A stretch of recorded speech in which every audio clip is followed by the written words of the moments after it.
Irmãos, leiamos inicialmente 2 versículos. Primeiro, esse verso que foi lido agora mesmo, Salmo 51, verso 12. Restitui-me a alegria da tua salvação. A alegria da tua salvação. Agora vamos ao Salmo 43, verso 4. Então irei ao altar de Deus que é a minha grande alegria. Há uma distância imensa entre esses 2 versículos em termos de experiência espiritual. Como temos visto, os masquilim, os salmos didáticos, traçam o caminho da experiência espiritual. E também, como já dissemos, muito nos interessa esse assunto, porque somos, por natureza, muito volúveis, instáveis e subjetivistas. Por isso louvamos o Senhor por ter traçado um caminho seguro na sua palavra, através dos salmos didáticos, os maskil, para nos mostrar qual é o caminho da genuína experiência espiritual. Então, amanhã já estaremos concluindo, e nós mal começamos os masquilim, mas você já sabe quais são. E queira o Senhor que desperte desejo então no seu coração de lê-los, estudá-los, porque não bastará lê-los, e então, meditando sobre eles, receber luz do Senhor sobre o caminho da experiência espiritual. Nosso irmão nos lembrava hoje pela manhã que entre o livro de Efésios e Filipenses há o livro de Efésios e Colossenses, há o livro de Filipenses. Qual é o tema de Filipenses? A experiência cristã normal. Então, há um interesse claro no coração do Senhor de nortear a nossa experiência espiritual. Nem tudo que experimentamos é experiência espiritual. O que conta para Deus é a fonte. Muito do que experimentamos tem como fonte a alma. Não é que isso seja necessariamente mal, mas quando a fonte é a alma, a fonte das experiências espirituais é a alma, as experiências são passageiras. Nada daquilo que experimentamos que tem a alma como origem permanece. Por isso Hebreus 4,12 diz que a ação da palavra viva e eficaz de Deus, que procede dele mesmo, suas palavras são espírito, são vida, faca cortante nos nossos corações, tem um primeiro e grande propósito: dividir alma e espírito. O que conta para Deus é a fonte da nossa oração, a fonte da nossa devoção, a fonte da nossa adoração, a fonte do nosso serviço uns aos outros. É a alma ou é o espírito? O que conta para Deus é a fonte. Então, entre o Salmo 51:12 que lemos, Davi orando, confessando o seu pecado e pedindo a Deus que restitua a ele a alegria de tua salvação. Esse é um estágio. Mas quando nós vamos ao Salmo 43, e agora não Davi, mas agora Coré, os filhos de Coré, há uma sequência de salmos aí desde o 42 até o 49, são 8 salmos que são todos dos filhos de Coré ou Corá, e já vamos falar um pouco sobre eles, e porque esses salmos são tão ricos em termos de experiência espiritual. A pena dos filhos de Corá. Então, no Salmo 43, que é um só com o 42, como também já explicamos, um salmo só originalmente, ele conclui falando, pedindo a Deus que envie até ele a sua luz e a sua verdade. Chegaremos lá oportunamente na importância desse versículo. Uma oração: envia tua luz e tua verdade, para que me guiem o caminho da experiência espiritual e me levem ao teu santo monte e aos teus tabernáculos, presença de Deus. Então ele vai dizer, o verso que enfatizamos é o 4 do Salmo 43, que lemos no início. Então irei ao altar de Deus. Que Deus é esse? De Deus que é, não que dá, mas que é a minha grande alegria. Então os irmãos perceberam a diferença aí? Uma coisa é a alegria de tua salvação, e isso é muito bom. Deus certamente nos dá a alegria de sua salvação. Outra coisa, e há aqui então um abismo grande, que é preenchido por esses Salmos 42, 43 e 44, particularmente. 45 já tem um outro tema, que se o Senhor permitir veremos amanhã cedo, o maravilhoso Salmo messiânico, o ungido e a noiva. De boas palavras transborda o meu coração, ao rei consagro o que compus. Esse é o Salmo 45 dos filhos de Coré. Então os Salmos 42, 43 e 44 fazem um primeiro conjunto aí, e vão nos falar de o início do trabalho da cruz em nós. Ou seja, quando experimentamos, Salmo 32 é o primeiro masquil, atrelado a ele, Salmo 51. Quando experimentamos o arrependimento, confissão e restauração, justificação, restauração dessa alegria da salvação, então o Espírito Santo vai seguir sua obra em nós, porque isso é apenas um passozinho inicial de uma longa jornada cristã. Então, segundo os Maskil, qual é o segundo passo no caminho da experiência espiritual? Qual a resposta dos Salmos 42 e 43, e podemos incluir o 44, se pudermos chegar até lá hoje, senão amanhã passaremos direto para o 45. Qual é o tema desses 3 salmos? A cruz como sendo o caminho de Deus, o trabalho da cruz em nós, como sendo o caminho de Deus para nos introduzir na alegria perene, a alegria que tem Deus mesmo como fonte. Agora não é apenas a alegria de tua salvação, é Deus que é a minha grande alegria. E aqui, como falamos, podemos ouvir um eco da mensagem de Filipenses: alegrai-vos no Senhor.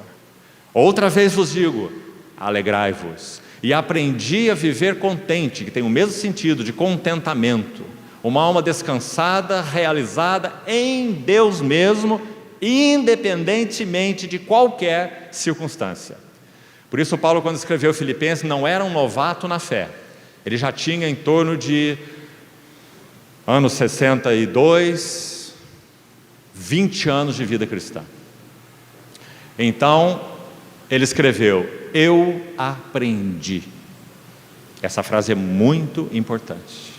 Não é a frase de um novato, um novo convertido, frase de alguém que já tem uma jornada. E nessa jornada eu aprendi viver contente em toda e qualquer situação. Sei ser humilhado sem me deprimir, sei ser honrado sem me ensoberbecer, sei ter escassez e passar necessidade sem murmuração, e sei ter abundância sem me sentir autossuficiente. Podemos fazer uma pergunta que é de Paulo mesmo para nós agora, de 2 Coríntios: quem é suficiente para essas coisas? Nenhum de nós, a não ser que conheçamos o que significa o trabalho da cruz em nossas vidas. Então, amados irmãos, a fonte de nossa alegria, mesmo como cristãos, no início de nossa jornada com o Senhor, é mista. Nós temos uma certa alegria em Deus, certamente, está lá em Romanos 5. Nós fomos justificados em Deus e nós nos alegramos na esperança da glória de Deus, até mesmo isso, Romanos 5. Mas é uma alegria tão volúvel, tão ligada às circunstâncias, tão ligada a bem-estar, tão ligada a conforme amanhece o dia, tão ligada a pessoas, tão ligada à maneira como nós somos tratados ou não tratados.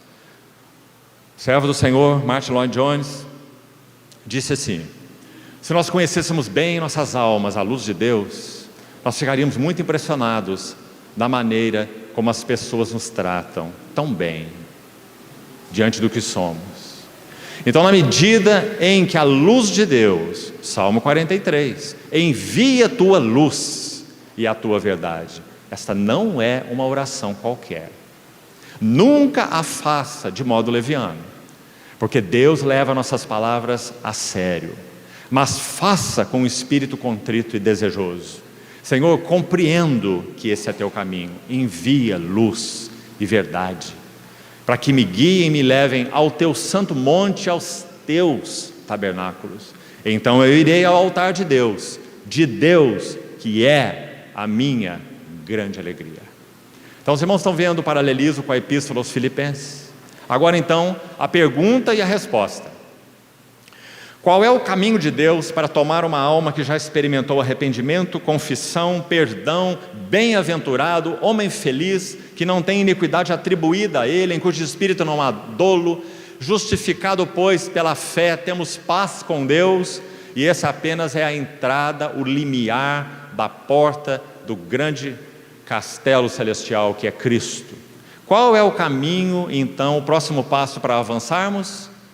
O trabalho da cruz em nossas almas, para que então nós possamos ser desligados das fontes mistas de alegria e irmos encontrando passo a passo, porque nada disso é instantâneo e nem automático. Irmos encontrando passo a passo uma alegria arraigada no próprio Deus. Então agora nós podemos ler os Salmos 42 e 43.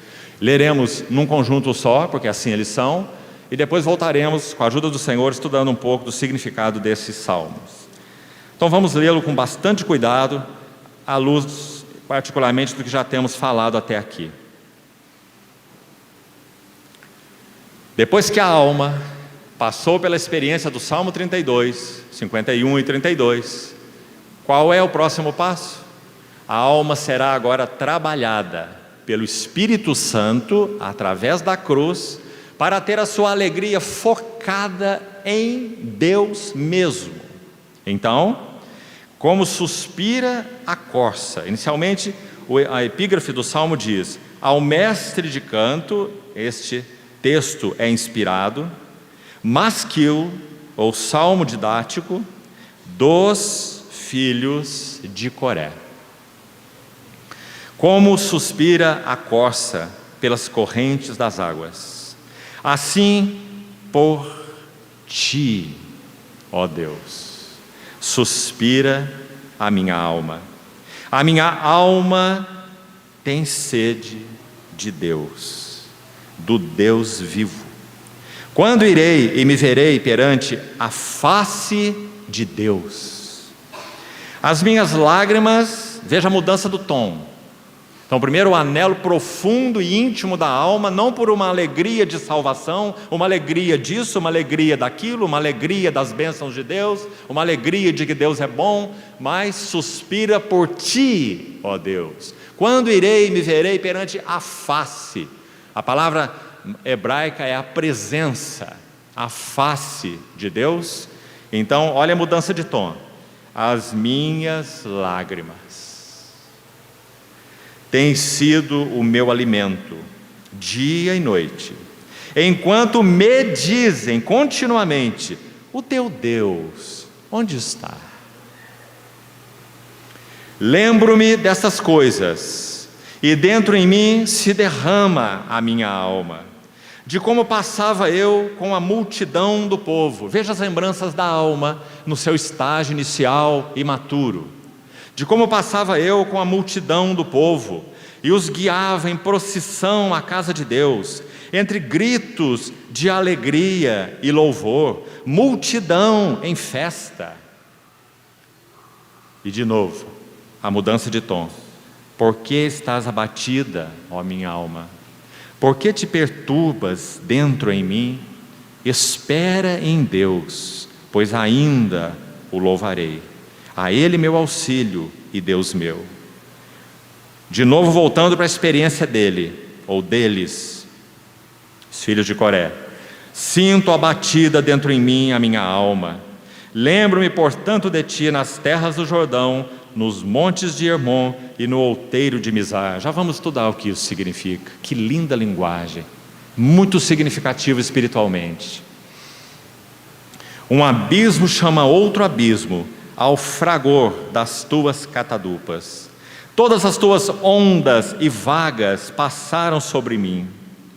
Nada confortável essa experiência. Contudo, ó Senhor, durante o dia me concede a sua misericórdia. Guarde essa palavra, está ligada aos filhos de Corá. Vamos ver agora mesmo. E à noite comigo está o seu cântico, uma oração ao Deus da minha vida. Digo a Deus, minha rocha. Se você parar aqui um pouco, parece que essa alma, digamos, está indo assim tão bem, não é? Já tem até um certo grau de maturidade, mas olha como ela ora. Por que te esqueceste de mim? Ora, Deus não se esquece nunca de nenhum dos seus filhos. Essa é uma percepção da alma na sua noite escura, como dizia João da Cruz. Porque hei eu de andar se lamentando sob a opressão dos meus inimigos? Esmigalham-se-me os ossos quando os meus adversários me insultam. E então me dizem: o teu Deus, onde está? Por que estás abatido, ó minha alma? Por que te perturbas dentro em mim? Espera em Deus, pois ainda o louvarei. A Ele meu auxílio e Deus meu. Faz-me justiça, ó Deus, e pleiteia minha causa contra a nação contenciosa. Pois Tu és o Deus da minha fortaleza. Por que me rejeitas? Por que hei eu de andar lamentando sob a opressão dos meus inimigos? Envia a Tua luz e a Tua verdade, para que me guiem e me levem ao Teu santo monte e aos Teus tabernáculos.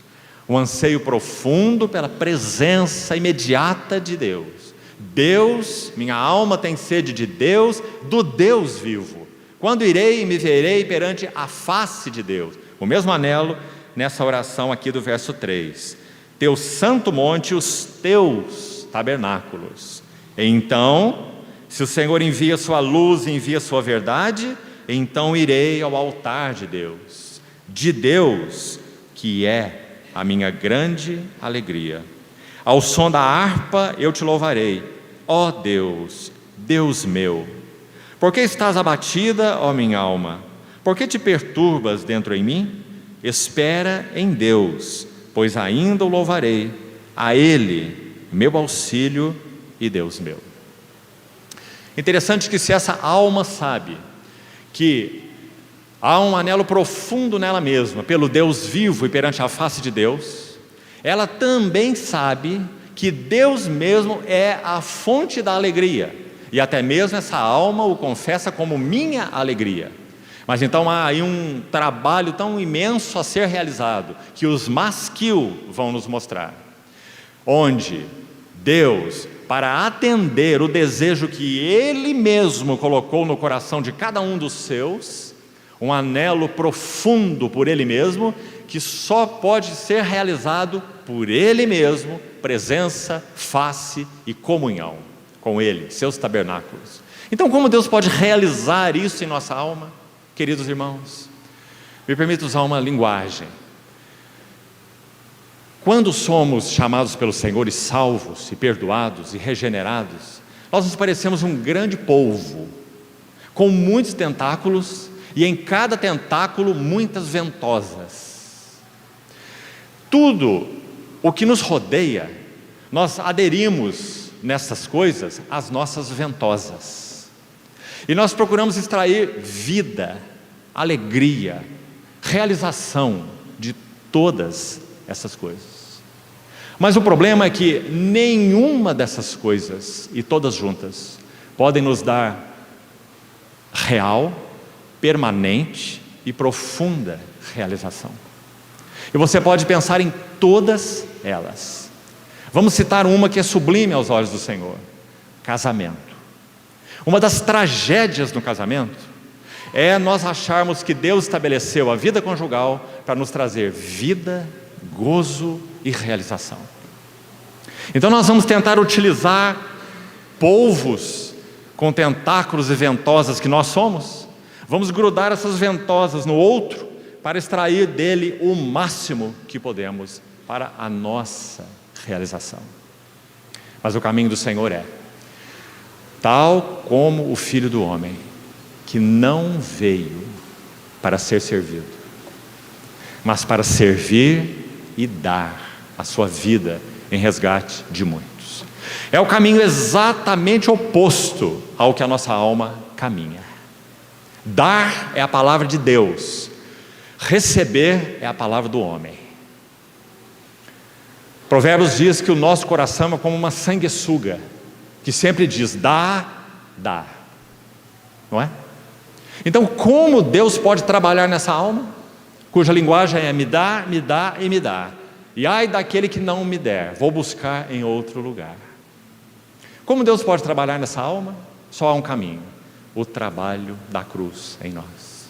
Então, antes mesmo de seguir ou de iniciar com o Salmo 42, muitas vezes, e sou grato ao Senhor por isso, em todos esses anos que temos convivido, tenho reforçado com os irmãos um aspecto quando falo sobre o trabalho da cruz. E aqui, com a ajuda do Senhor, queria dizê-lo mais uma vez. E assim como Paulo disse: a mim não me desgosta e é segurança para vós outros que eu vos diga as mesmas coisas, sinto o mesmo conforto. Então vou repetir com alegria. O trabalho da cruz em nós, basicamente, se processa em 2 braços. Nunca se esqueça, irmão. Ore, pense, medite sobre isso. Primeiro braço: a palavra que procede da boca de Deus. Hebreus 4:12. Porque a palavra de Deus é viva. Porque Deus é vivo, sua palavra tem a sua natureza. É viva como Ele é vivo. E é eficaz. Porque Isaías diz que a palavra que sai da sua boca não volta para Ele vazia. Então é eficaz. Cumpre o que lhe apraz. Que bendita é a palavra de Deus. A palavra de Deus é viva e eficaz. E é mais cortante que uma adaga, não espada. Ali não é instrumento do guerreiro, é uma faca do sacerdote. Mais cortante que uma adaga de 2 gumes. Por que 2 gumes?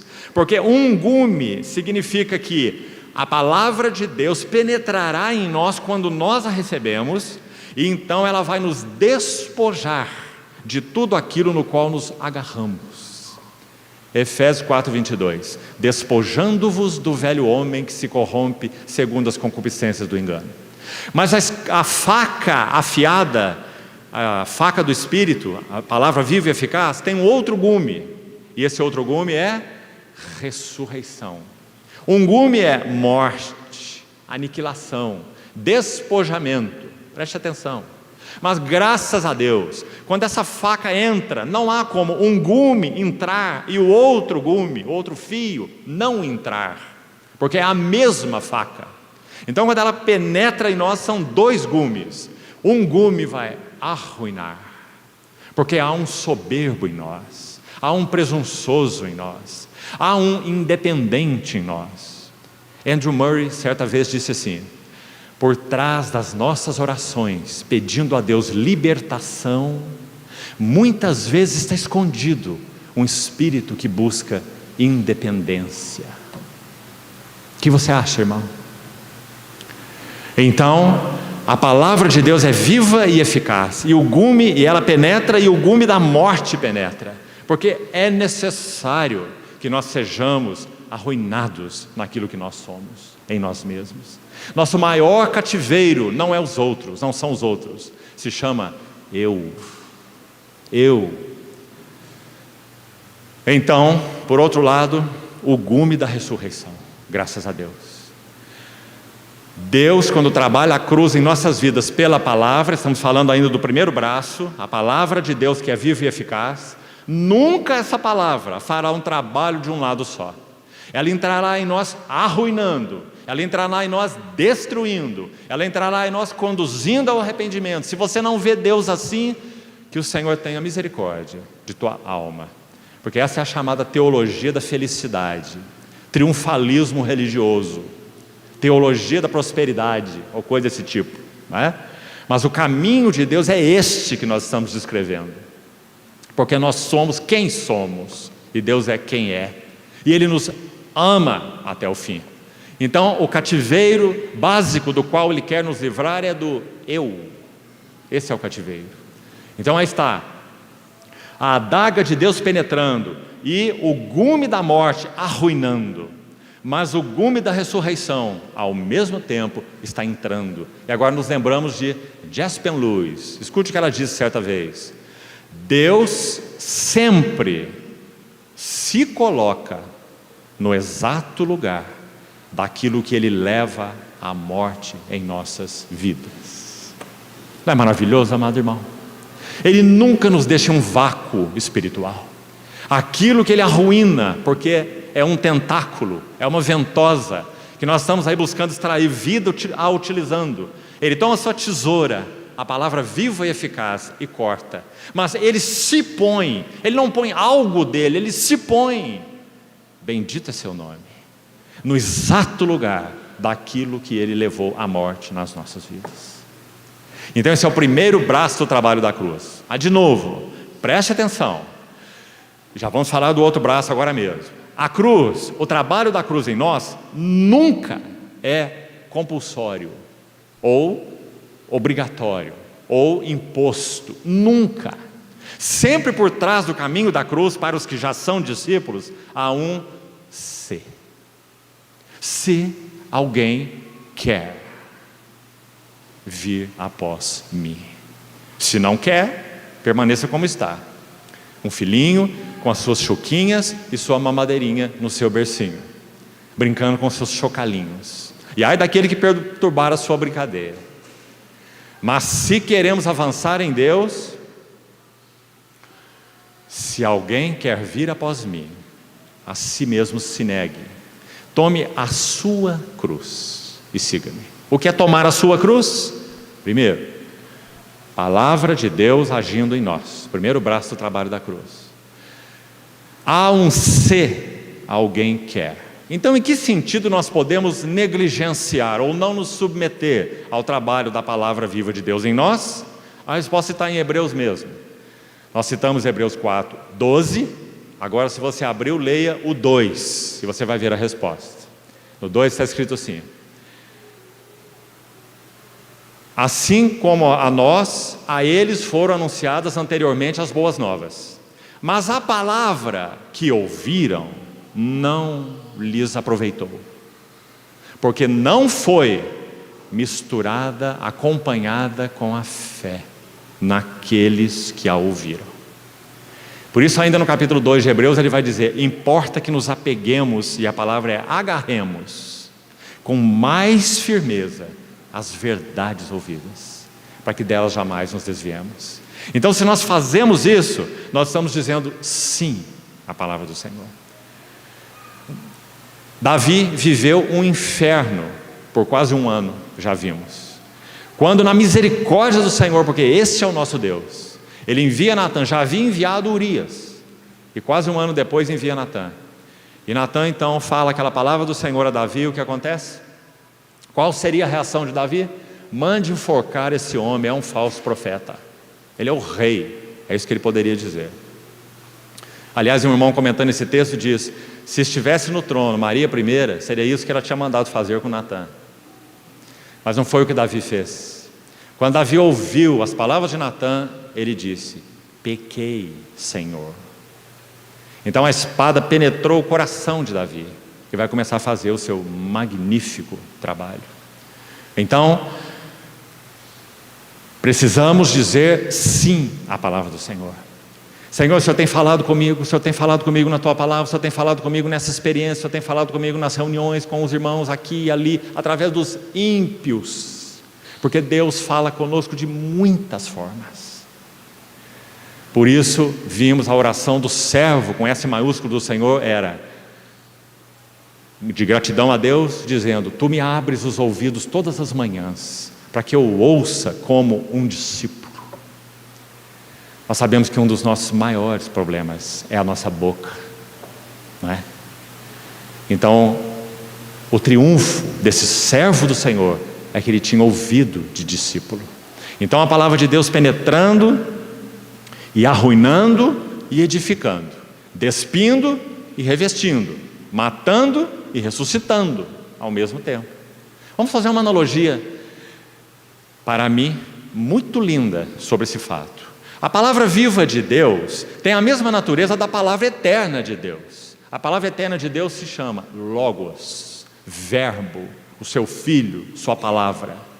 Quando esse verbo, essa palavra eterna estava nos braços de Simeão, naquela maravilhosa cena do início do Evangelho de Lucas, Simeão adora a Deus porque tomou aquele menino nos braços e então diz assim à sua mãe: este menino está destinado tanto para ruína como para levantamento de muitos em Israel, e para ser um alvo de contradição. Não é uma palavra interessante? O mesmo menino destinado para ruína e destinado para levantamento de muitos em Israel. Que lindo, irmãos! Assim é a palavra de Deus, faz o mesmo trabalho em nós. Ela entra para arruinar nossa independência, nossa autossuficiência, nossa dependência de circunstâncias, de pessoas, nossa presunção, nossa soberba, nossa arrogância, nossa autoconfiança. Recebemos, 2 Coríntios 1, 8 e 9, já recebemos de Deus, da parte de Deus, uma sentença de morte. Você quer ser como Paulo? Você admira Paulo?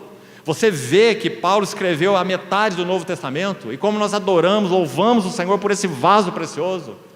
Ele traça um caminho de jornada espiritual para nós. Somos tão gratos a Deus por essa vida. O Saulo blasfemo e o Paulo, o apóstolo, modelo, como ele se chama, modelo de todos quantos hão de crer nele, em Deus. Ele se diz um modelo.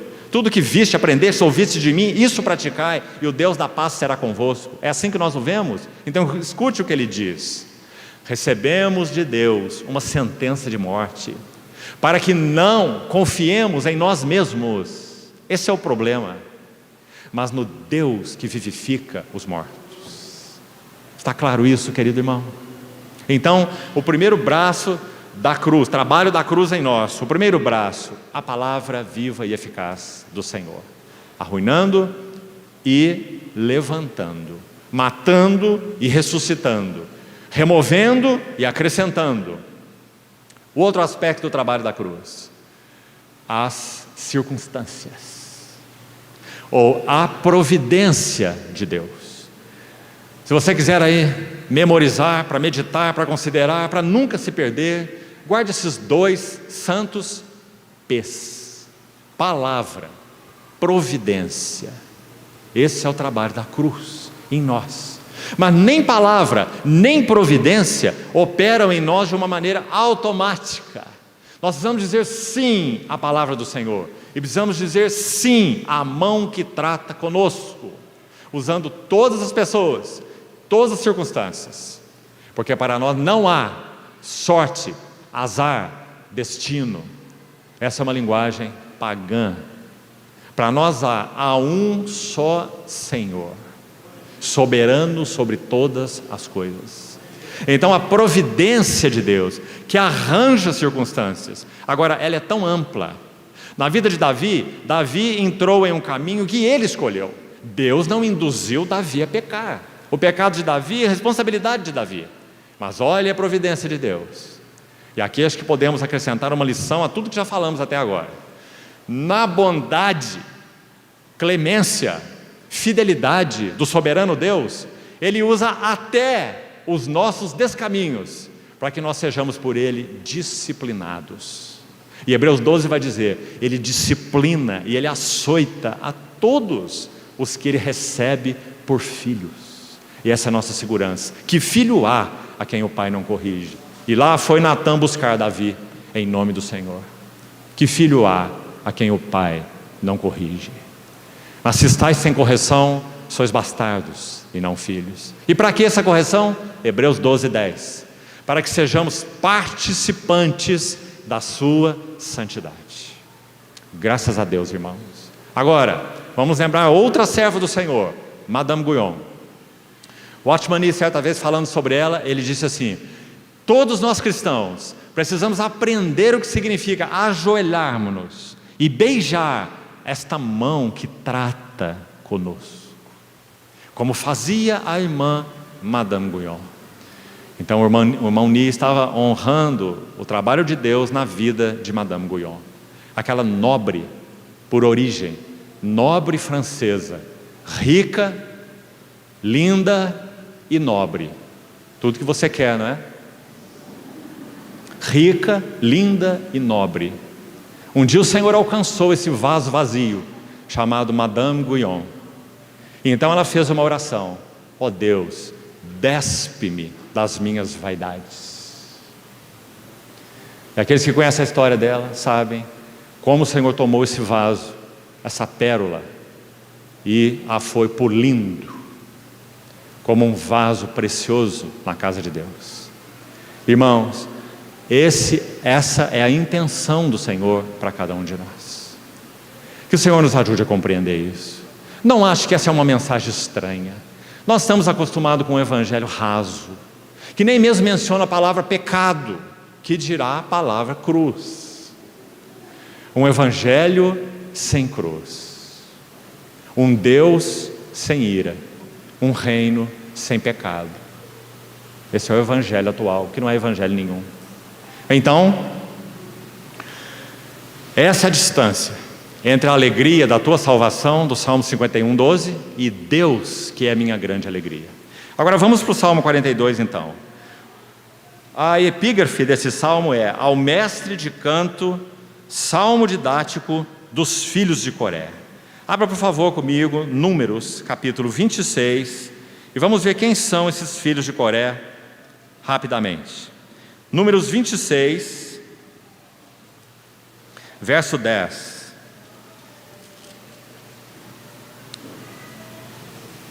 Números 26, 10.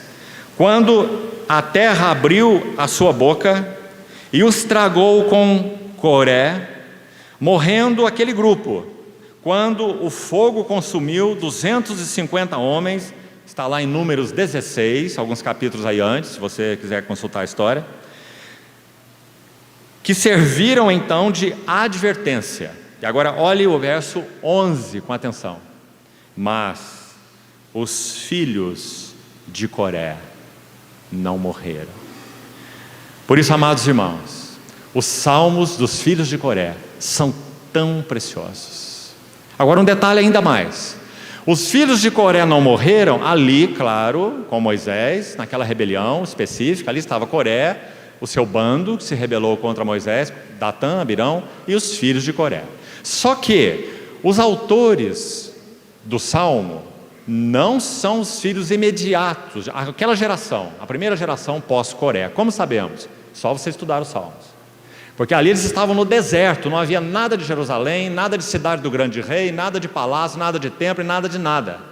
E nos salmos de Asaf, eles falam da digno é o Senhor, grande é o Senhor e muito digno de ser louvado.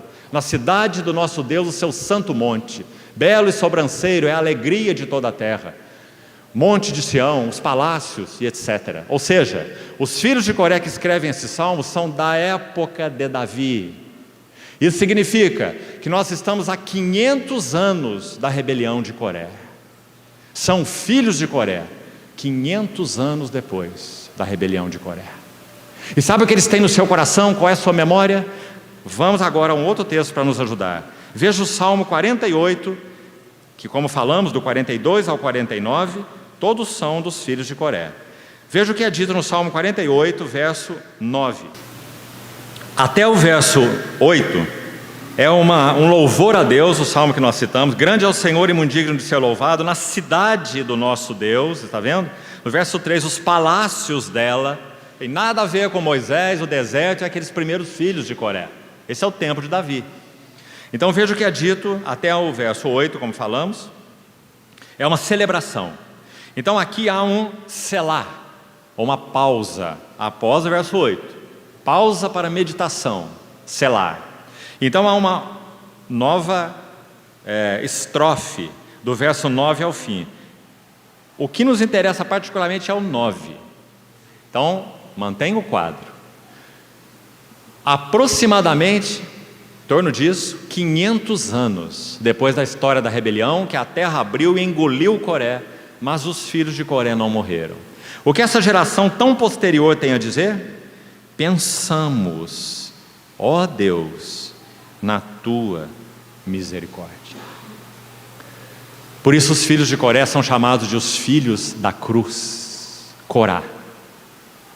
Os filhos de Corá são os filhos da cruz. Passaram por uma experiência tão terrível do juízo de Deus. E dali o que flui? Os salmos dos filhos de Coré. Aqueles que entenderam que, nas palavras de Tiago, a misericórdia triunfa sobre o juízo. Pensamos, ó Deus, na tua misericórdia, no meio do teu templo. Como o teu nome, ó Deus, assim o teu louvor se estende até os confins da terra. A tua destra está cheia de justiça. Percebe? Eles são filhos do Coré, que foi engolido por causa de sua rebelião. Estão celebrando a Deus a sua justiça. Alegre-se o monte de Sião, exultem os filhos de Judá por causa dos teus juízos. Numa mesma passagem, tua misericórdia e teus juízos. Esses são os filhos de Coré. Percorrei a Sião, rodeai-a toda, contai-lhe as torres, notai bem os seus baluartes, observai os seus palácios, para narrardes às gerações vindouras: este é Deus, o nosso Deus para todo sempre. Ele será nosso guia até a morte. Os filhos de Coré aprenderam a lição, e por isso eles podem nos ajudar tantos nos seus salmos. Então, voltando ao Salmo 42.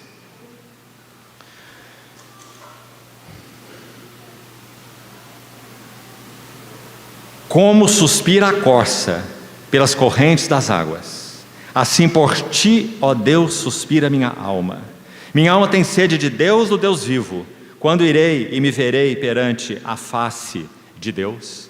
Essa expressão para face de Deus é a mesma, exatamente a mesma palavra, aliás, repetida nesse verso 2 vezes, quando Jacó atravessa o vale de Jaboque.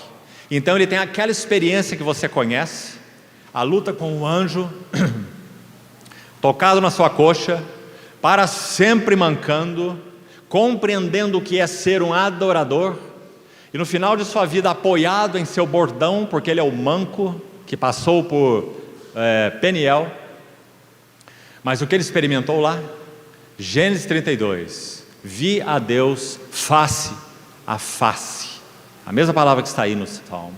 Quando irei e me verei perante a face, vi a Deus face a face, e a minha alma foi salva. Queridos irmãos, esse é o propósito de Deus para cada um de nós. Já fomos regenerados e adotados como filhos de Deus em nosso espírito, e nossa alma é toda complexa, é toda confusa, é toda dividida, é toda mestiça, compreende? Então aí vem a cruz, a palavra bendita, viva, santa, eficaz de Deus.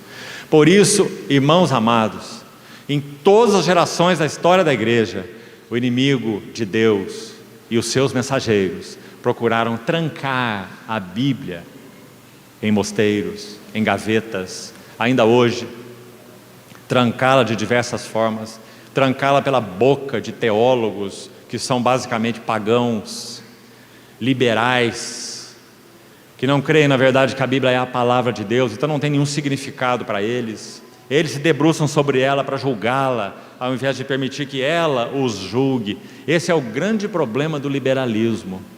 Quando a Bíblia deixa de ser a palavra viva e inspirada de Deus, nós não temos juiz. Nós é que somos juízes dela, para julgar nela o que é inspirado e o que não é inspirado, o que é casca e o que é grão, e fazermos a separação, como eles dizem. Agora, aplicando isso para a nossa vida diária, devocional com o Senhor. Irmão, temos nós aplicado o nosso coração à Bíblia? Nós amamos a palavra de Deus? Ela é a nossa meditação todo dia? Quantas horas por dia você gasta com a palavra de Deus? Isso vai determinar quanto da cruz estará trabalhando em você. Se Deus trabalha a cruz pela palavra e nós não formos homens e mulheres da palavra, nós estamos sem um braço.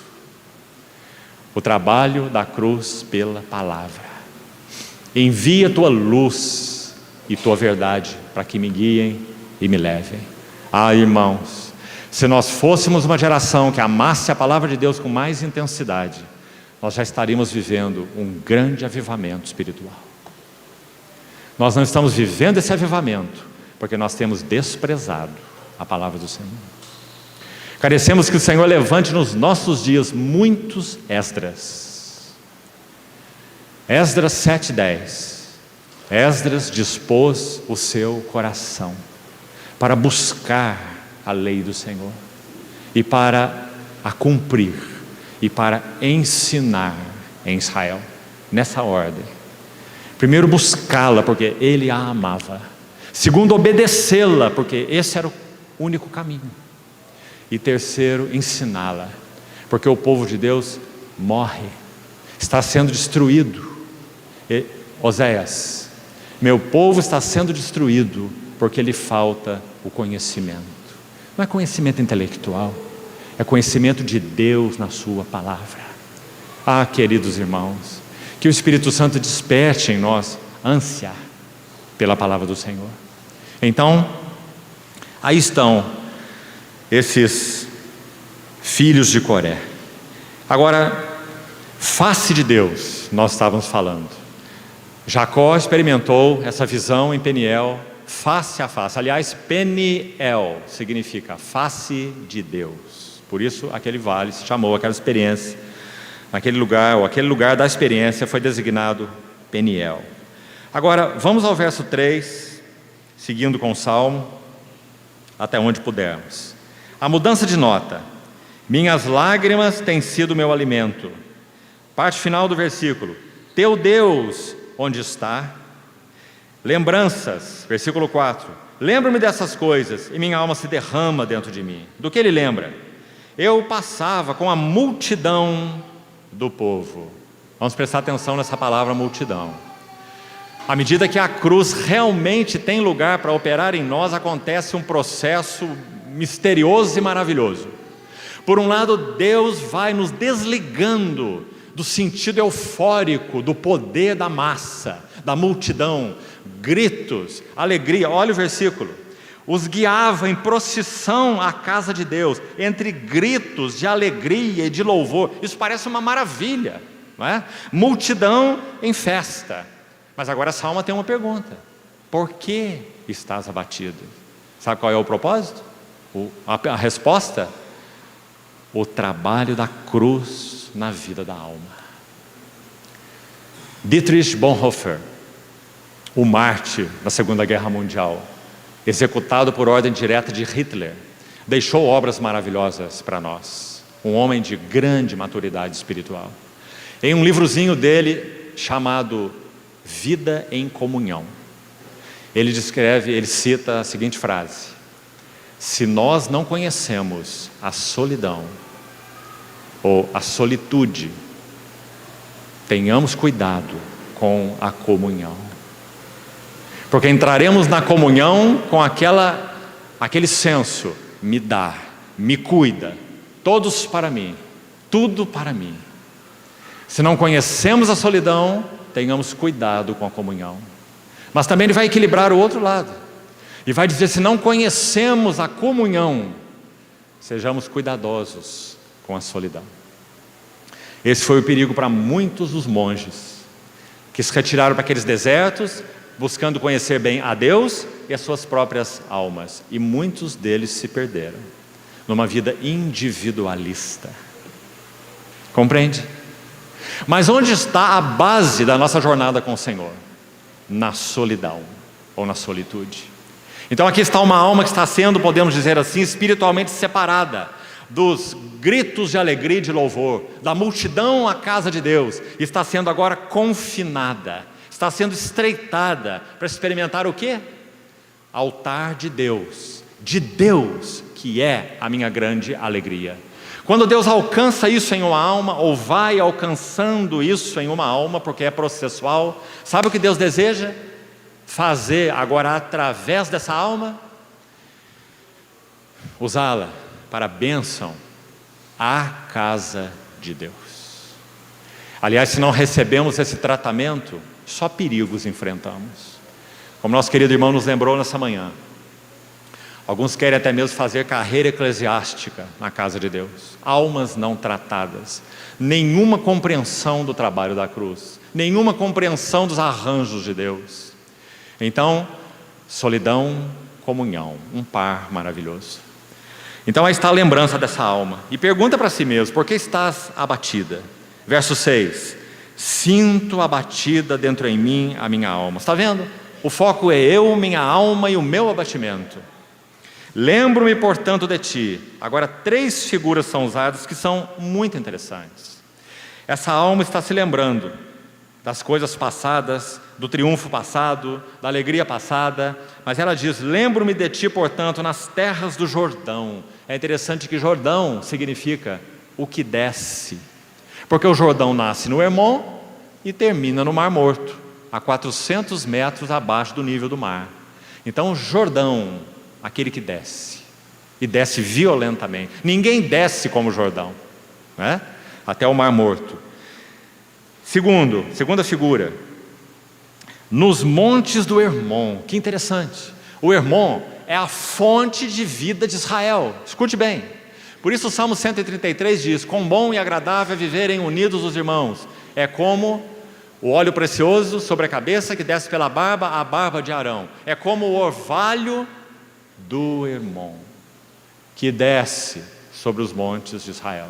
Se não houvesse o Hermon, não haveria nada em Israel. Israel é um deserto. O Hermon é a fonte de vida de Israel. Ali nasce o Jordão, que corta a terra.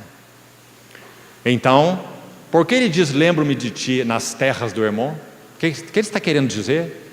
Tempos de frescor, Hermon, vida. Muito interessante você fazer a viagem de Jerusalém para o Hermon.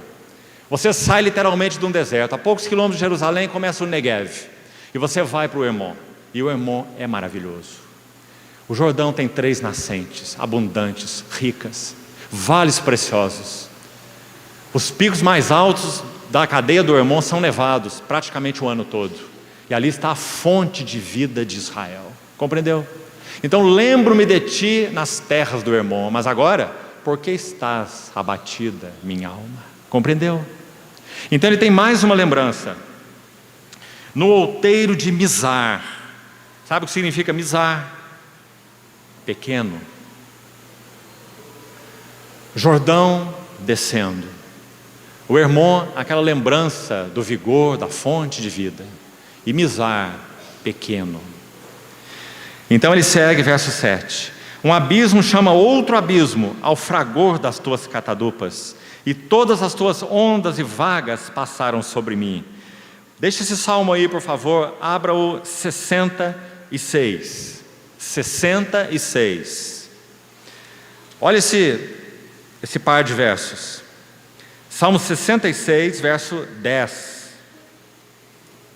10 a 12. Olhe com atenção. O salmo celebra o cuidado de Deus com seu povo.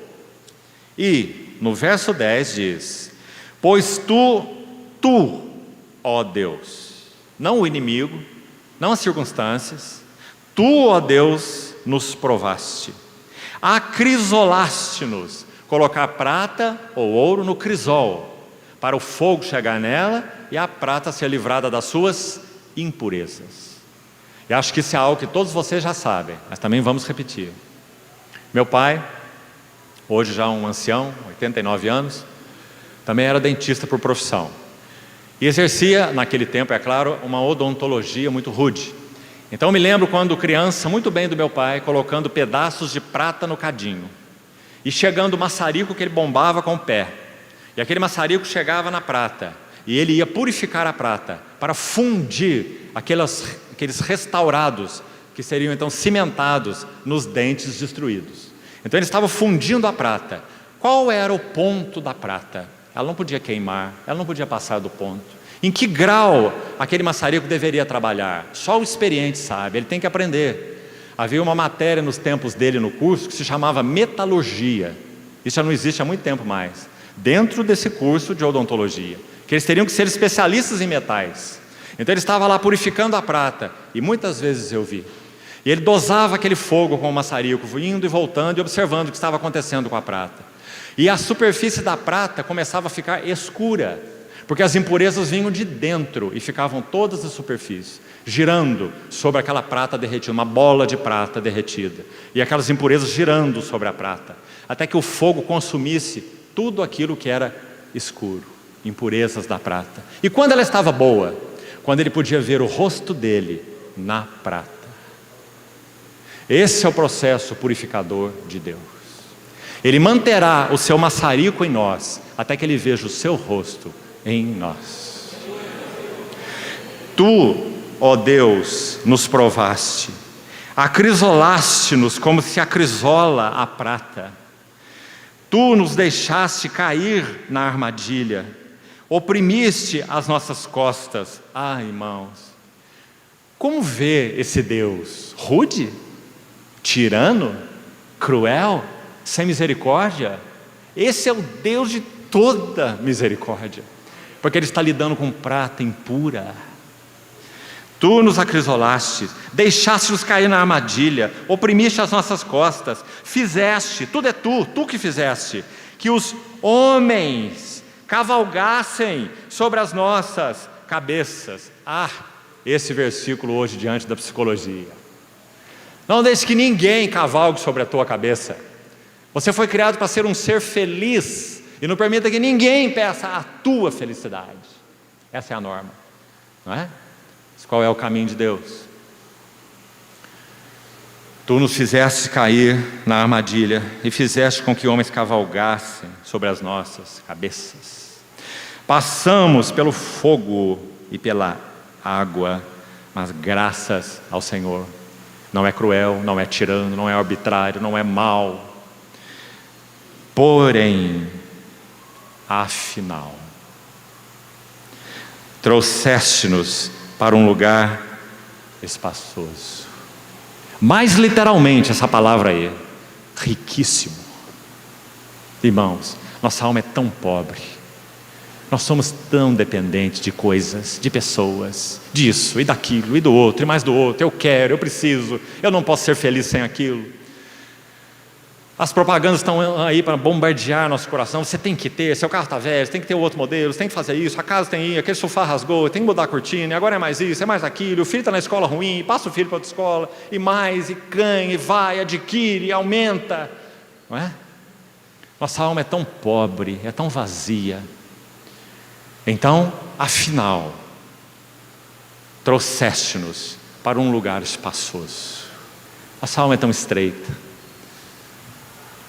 Ou um lugar riquíssimo, porque nossa alma é tão pobre, mas graças a Deus, pela sua mão fiel, que maneja essa adaga afiada de 2 gumes, que penetra na vida dos seus sacrifícios. Apresenteis os vossos corpos como um sacrifício, vivo, santo, agradável a Deus. Esse é o vosso culto racional, melhor que culto racional, serviço espiritual. Então o que vai acontecer? Seremos transformados pela renovação da nossa mente. E vamos experimentar a boa, agradável, perfeita vontade de Deus. Graças ao Senhor, irmãos. Então aí está essa alma, do Salmo 32 para o Salmo 42. A alma agora é canalizada, a alma arrependida, a alma perdoada, a alma justificada, ela é canalizada. Deus tem pressa. Então já no próximo masquil, Ele canaliza essa alma para a cruz, para que nós possamos ser então transformados. O Espírito Santo conduz à cruz, sempre. Sabe por quê? Porque é a cruz que conduz à plenitude do Espírito Santo. Nunca poderemos ter plenitude do Espírito Santo. Esqueça de orar sobre isso, se você não ora a respeito da cruz.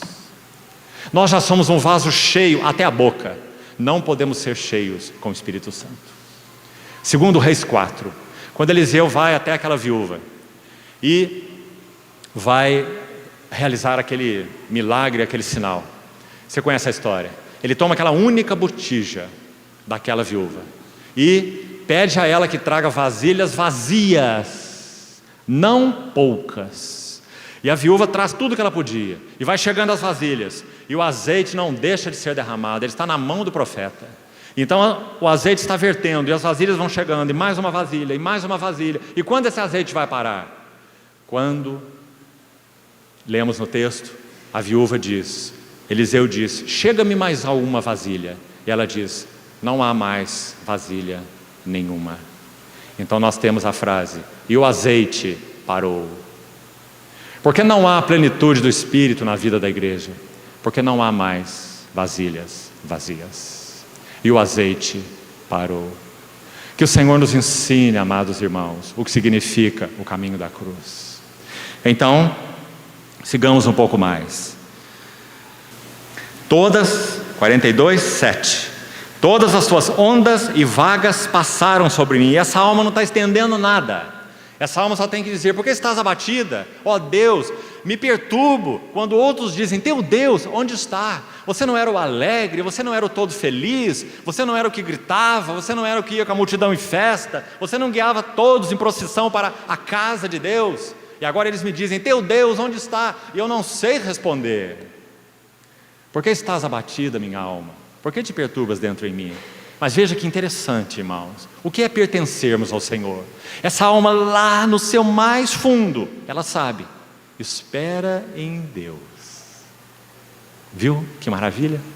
Está atordoada, está confusa, está fazendo perguntas ao Senhor, mas lá no mais íntimo ela sabe, espera em Deus, pois ainda o louvarei.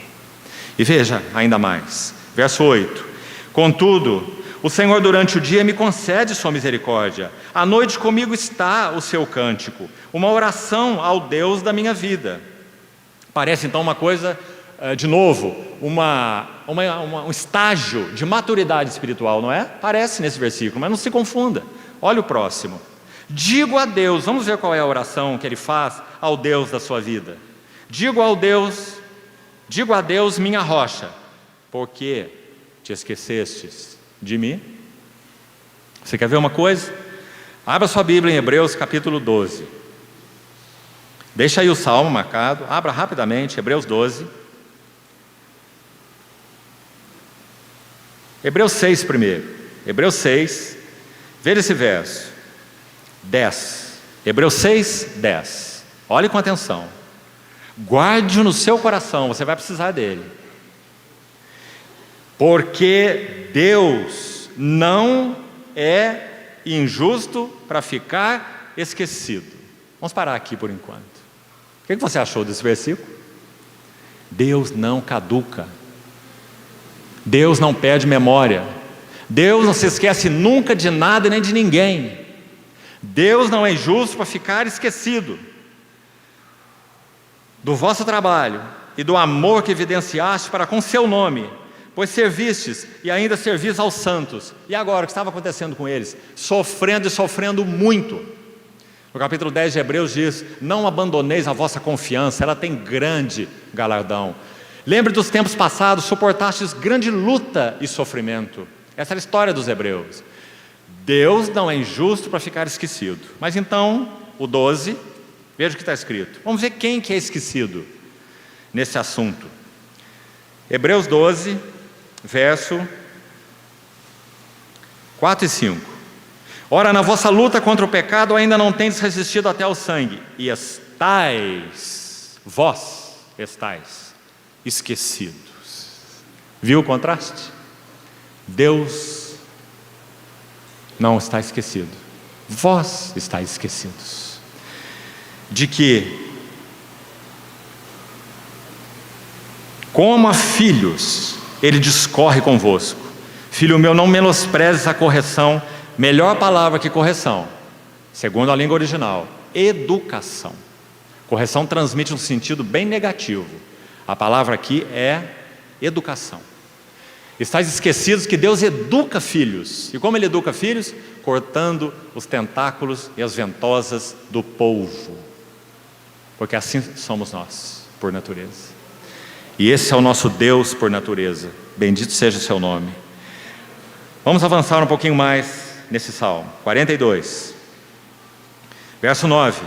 Digo a Deus a minha rocha, por que te esqueceste de mim? Por que hei eu de andar lamentando sobre a opressão dos meus inimigos? Esmigalham-se meus ossos quando os meus adversários me insultam, dizendo e dizendo: o teu Deus onde está? Lembre-se de Jó? A mesma história, o mesmo processo. O redemoinho transformador de Deus. Até onde? Agora te vejo com os meus próprios olhos. A face de Deus. Por que estás abatida, minha alma? Por que te perturbas dentro em mim? Espere em Deus, pois ainda o louvarei, meu auxílio, Deus meu. Imediatamente segue com o texto do 43. Faze-me justiça a Deus e pleiteie a minha causa. Mas ainda, irmãos, para nossa ajuda, e talvez terminemos aqui por hoje, eu queria ilustrar com os irmãos esse mesmo princípio, também rapidamente, no livro de Cantares. Abra, por favor. Cantares, capítulo 3. Olha essa linguagem. Vamos chamá-la de o dispositivo de amor de Deus. Olha como o noivo trata a noiva. E olha o dispositivo de amor dele. Um amor, entre aspas, estranho. Um amor que aparentemente, de primeira mão, a noiva não entende. Mas o noivo entende. E o livro de Cantares também fala de um amor progressivo, é ascensional. Ele começa com a noiva como comparada a éguas de Faraó, e ele termina com aquela noiva que conhece o coração do seu noivo e diz: eu sou do meu amado é meu, e ele tem em mim o seu contentamento. Cantares 7:10, que significa: meu amado se estica, meu amado se estira atrás de mim. Foi isso que ela compreendeu finalmente. Quando ela foi avançando e conhecendo seu amado, ela conheceu seu coração, ela descobriu uma coisa maravilhosa. Ela descobriu que no coração dele, que agora ela conhece, inicialmente ela não conhecia, ela descobriu que lá está ela mesma. Eu sou do meu amado é meu, e ele se estica atrás de mim. A versão Revista Atualizada é pobre nessa tradução. Diz: ele tem em mim seu contentamento. É mais que isso. Fala daquele amado perseguindo a amada. Então, no capítulo 3 de Cantares, veja o verso 1 a 4. De noite no meu leito, busquei o amado da minha alma. Busquei-o e não o achei. Ele estava ali, agora não está ali, ele sumiu. Para onde ele foi? Deixou sua noiva sozinha no leito. Levantar-me-ei, pois, e rodearei a cidade, pelas ruas e pelas praças. Buscarei o amado da minha alma. Busquei-o e não o achei. Ô amado indiferente esse, você não acha? Qual é a linguagem do Salmo 42? Por que te esqueceste de mim? Encontraram-me os guardas que rodeavam a cidade. Então lhes perguntei: vistes o amado da minha alma? Mal os deixei, encontrei logo o amado da minha alma. Agarrei-me a ele e não o deixei ir embora. Uma alma carregada de emoções, uma alma sensacional, uma alma que não consegue ficar sem o senso da presença do amado. Talvez seja bom dar uma palavra aqui. Nunca Deus retira sua presença de nós. Ele retira o senso da sua presença de nós. Compreendeu? E nós ficamos no que já falamos, como João da Cruz disse, a noite escura da alma. A alma está meio que perambulando, porque ela não tem o senso. Ela quer o senso, ela quer a alegria da tua salvação. Mas Deus não quer dar isso não. Deus quer dar-se como a única e verdadeira alegria. Então Ele precisa desintoxicar a alma. Ele precisa cortar os tentáculos, as ventosas, para que ela encontre a fonte da verdadeira alegria. Então qual é o dispositivo do amor do noivo em Cantares? Ele se apresenta e se retira. Se apresenta e se retira. Irmão e irmã, pela graça do Senhor, eu sei que isso explica muito das nossas experiências espirituais. E sabe por que Deus se aproxima? Porque não vos sobreveio provação que não seja humana, mas Deus é fiel e não permitirá que sejais provados além das vossas forças. Mas juntamente com a provação vos dará livramento, não para escapar dela, mas para que a possais suportar. Então para isso Ele se aproxima, porque Ele dosa essa ação, essa presença, esse senso em nós, de acordo com o nível de nossas almas na nossa jornada espiritual. O servo do Senhor, nosso Senhor Jesus, Ele andou em absolutas trevas sensoriais. Olha para João, nada. Olha para Pedro, nada. Aliás, só problemas, né? Tem compaixão de ti, não faz isso, não é por aqui, não é a hora disso. É só o que ele ouvia.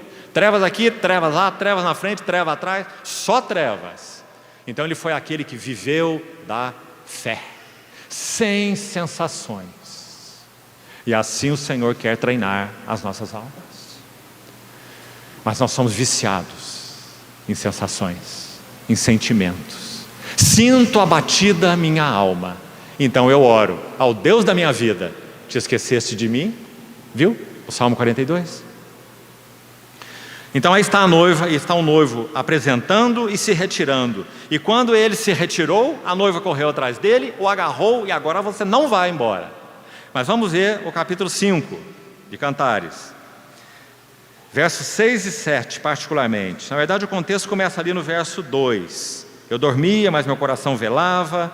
Eis a voz do meu amado que está batendo. Então ela está lá no verso 3, já despi a minha túnica, já tomei meu banhinho, vesti minha camisola, já estou aqui no meu leito, vou ter que levantar, sujar os meus pés, abrir a porta para o meu amado, não sei o que eu faço. Então ela diz que quando, verso 5, levantei-me para abrir ao meu amado, as minhas mãos destilavam mirra e os meus dedos mirra preciosa sobre a maçaneta do ferrolho. Abri ao meu amado, mas já ele se retirara e tinha ido embora. A minha alma se derreteu quando antes ele me falou. Busquei-o e não o achei. Chamei-o, mas ele não me respondeu. C.S. Lewis, certa vez, disse assim: o silêncio de Deus é ensurdecedor. Quando nós clamamos a Deus e Ele não responde, o seu silêncio nos ensurdece, nos desespera. Lembra-se de Jó? Como Deus tratou Jó, de Jó 3 a 38? Silêncio.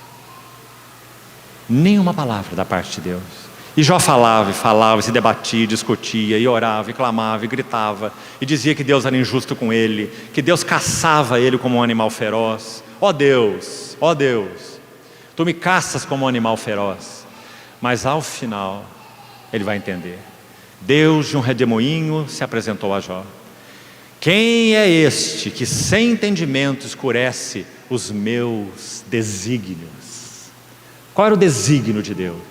Tirar essa alma de um nível raso e levar essa alma para um nível tão alto. Eu te conhecia só de ouvir falar. Eu entendia que a amizade, uma das palavras de Jó nos capítulos de autoglorificação, autojustificação e autopiedade, 29, 30 e 31 do livro de Jó. A amizade de Deus estava sobre a minha tenda. Ele era meu amigo. Ele me abençoava, ele me cercava de filhos abençoados, de sebe, de cuidados. Quando eu saía na praça, todos se admiravam, os jovens até se retiravam, os príncipes se levantavam, punham a mão na boca. Jó era o tal, não é? O abençoado. Então o Senhor colocou as mãos nele, porque esse abençoado andava com um espelho na frente de si o dia todo. Como eu sou lindo, como eu sou santo, como eu sou abençoado, como eu sou iluminado, como a amizade, Deus é meu amigo. A amizade de Deus estava sobre a minha tenda, no meu ninho eu expirarei. São palavras de Jó. Então essa grande águia começa a retirar as penas do ninho, e Jó fica perturbado. Até que os meus olhos te veem, e eu me arrependo e me abomino no pó e na cinza. E quando, acho que temos que parar aqui hoje, e quando finalmente Jó então tem essa experiência, nada mudou com relação à sua vida externa. Ele está com chagas, ele está com febre, ele está com língua seca, ele está com pele rachada, e tudo que contém naquele livro, 15 sintomas pelo menos da enfermidade dele, nada mudou. Ele viu a Deus, meus olhos te veem, mas nada mudou. Lembre-se disso. Então, foi ordenado a ele que ore pelos seus amigos, que não sabiam nada do que estava falando, naqueles discursos com Jó. E quando Jó orava pelos seus amigos, o cativeiro de Jó foi mudado. E concedeu Deus a ele o dobro de tudo que ele possuía. Esse é o caminho de Deus. Então, queridos irmãos, é isso que esse salmo tem para nos ensinar. Não concluímos, teremos que retornar amanhã. E se possível for, falamos também alguma coisa do Salmo 45. Estude-os, por favor. Vou terminar com isso. No Salmo 32, arrependimento, perdão, justificação. No Salmo 42, imediatamente o Espírito Santo toma essa alma perdoada do Salmo 32 e a mergulha no Salmo 42, o próximo masquil. Essa alma vai experimentar sequidão. Tu te esqueceste de mim? Então essa alma aprenderá a orar. Envia a tua luz e a tua verdade. A palavra de Deus é viva e eficaz. Homens zombam de mim. Salmo 42. Palavra, circunstâncias. E a cruz operando nessa alma. Então eu irei ao altar de Deus. Espera em Deus, eu ainda o louvarei. Então eu irei ao altar de Deus, que é a minha grande alegria.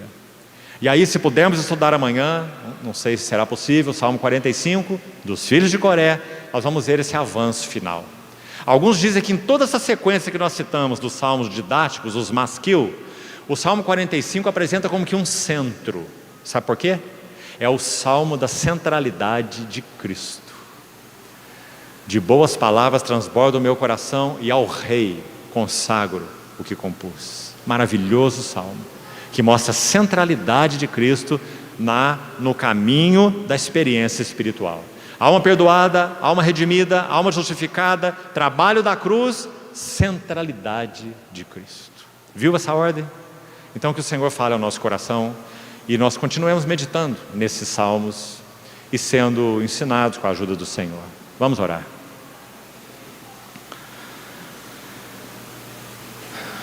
Senhor, por tua misericórdia, te pedimos que o Senhor não leve em conta os nossos jeitos ou trejeitos de alma, mas te pedimos que o Senhor nos mantenha, por tua misericórdia, em teu cadinho, e purifique essa prata, remova as escórias, para que a tua face seja vista em nossa face. Obrigado porque o Senhor traçou para nós um caminho seguro de experiência espiritual. Mas sabemos o quanto somos por natureza complexos. Por isso, Senhor, nos ajude. Concede-nos tua graça, para que possamos dizer sim ao trabalho da tua palavra nos nossos corações. E ao trabalho da cruz também através das circunstâncias. Ajuda-nos a darmos coices nos aguilhões. Guarda-nos, Senhor. Trabalha nossas vidas de tal forma que Cristo seja realmente formado em nós.